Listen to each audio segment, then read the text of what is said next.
বিষয়টা হলো যে এটা ওই আসিফ নজরুলের যে ঘটনা ঘটেছিল জেনেভাতে, ওইটা নিয়ে ঘটনাটা ঘটেছিল। তো ওটা আমি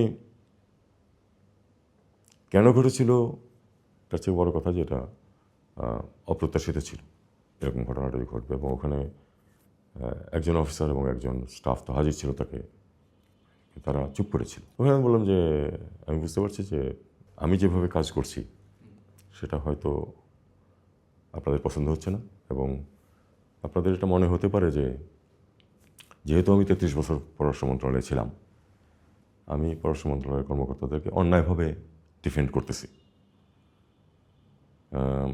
আপনারা যদি এটাই মনে করে থাকেন, প্লিজ গেট সামবডি এলস, আমাকে সরে যেতে দেন। সেপ্টেম্বর 2025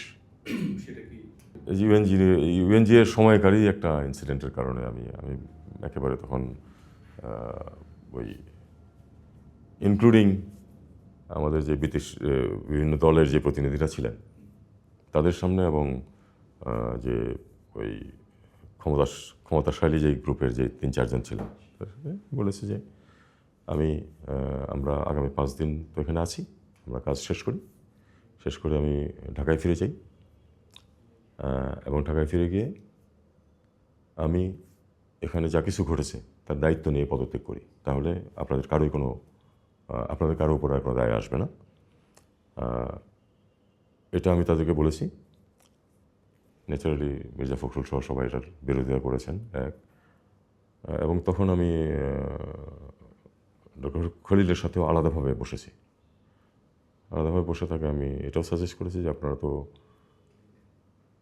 সুফিউরকে স্টেট মিনিস্টার বানাতে চেয়েছিলেন, আমি সেটা রাজি হইনি।